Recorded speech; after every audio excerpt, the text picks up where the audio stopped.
Assalamualaikum warahmatullahi wabarakatuh. Kami dari kelompok 2 di sini akan menjelaskan materi tentang proses fotosintesis pada tumbuhan dan siklusnya.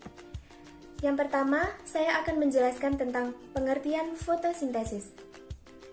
Fotosintesis sendiri adalah proses pembuatan makanan yang dilakukan oleh tumbuhan menggunakan air atau H2O, karbon dioksida atau CO2 dengan bantuan energi cahaya matahari sehingga menghasilkan zat makanan dan oksigen atau O2.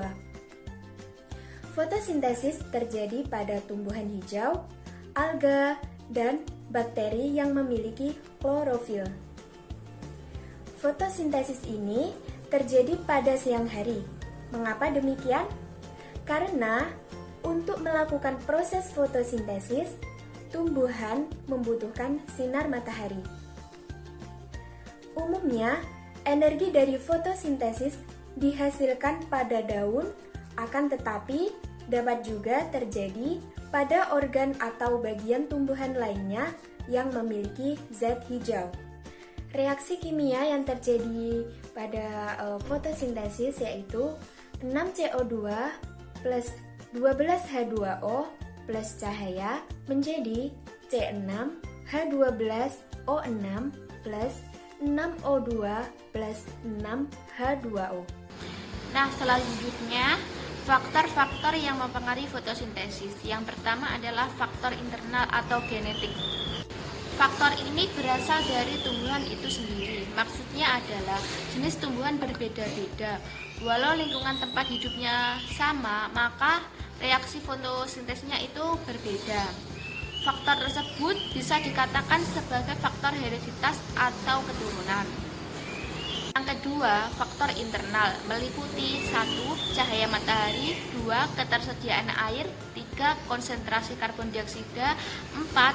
Kandungan oksigen, 5. Temperatur atau suhu, 6. Kadar fotosintat atau hasil fotosintesis, 7. Tahap pertumbuhan. Proses pembuatan makanan pada tumbuhan hijau. Proses pembuatan makanan pada tumbuhan hijau berlangsung pada proses fotosintesis yang bertempat di daun, kloroplas, dan klorofil. Sedangkan reaksi fotosintesis ada dua, yaitu reaksi gelap dan reaksi terang. Yang pertama yaitu reaksi terang. Reaksi terang adalah reaksi pada fotosintesis yang terjadi pada gerena atau granum. Dalam reaksi terang terjadi konversi cahaya menjadi energi kimia dan menghasilkan oksigen. Sedangkan yang kedua yaitu reaksi gelap. Reaksi gelap merupakan lanjutan dari reaksi terang dan berlangsung di dalam stroma serta tidak memerlukan cahaya matahari sebagai sumber energinya.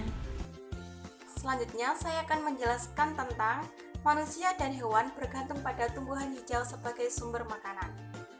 Tumbuhan merupakan sumber makanan bagi manusia dan hewan.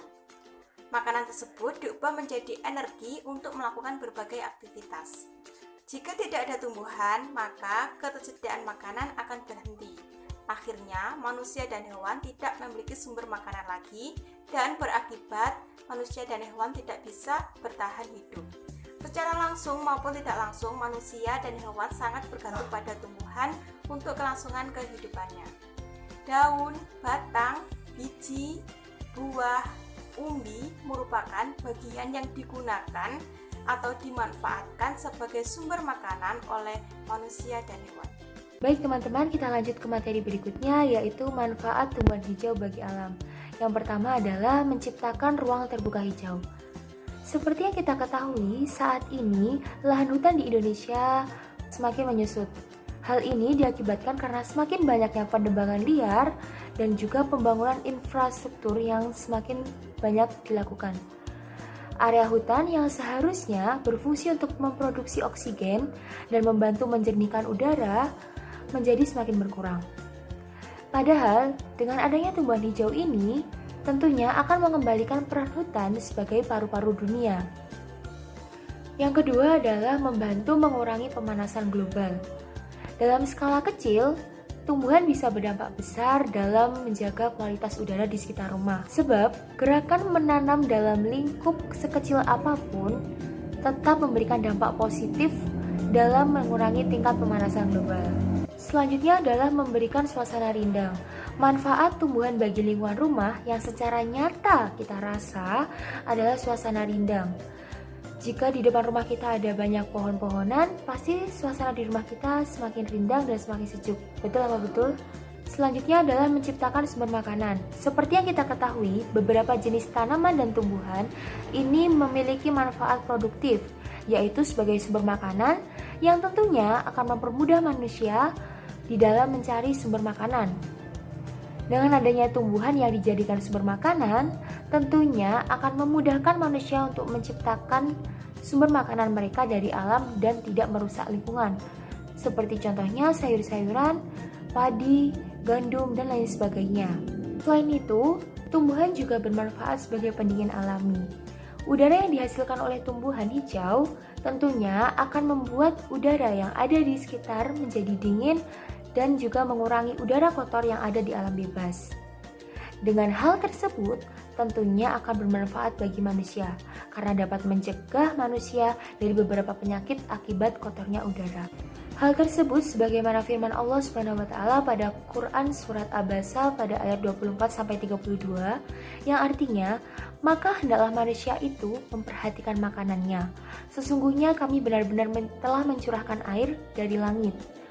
Kemudian kami belah bumi dengan sebaik-baiknya. Lalu kami tumbuhkan biji-bijian di bumi itu, anggur dan sayur-sayuran, zaitun dan kurma, kebun-kebun yang lebat, dan buah-buahan, serta rumput-rumputan untuk kesenanganmu dan untuk binatang-binatang ternakmu. Ayat ini menjelaskan bahwa sejumlah nikmat Allah SWT untuk kesenangan hidup manusia di bumi ini. Setidaknya ada 8 nikmat yang ditimbulkan sebagai contoh kecil dari turunnya hujan yang disebutkan dalam ayat tersebut. Yang menarik dalam ayat tersebut, Allah SWT menyebutkan kebun-kebun yang lebat. Kata hadaiqo khulban dalam ayat ini diartikan sebagai pohon yang rindang, tinggi dan besar, banyak cabangnya dan lebat daunnya.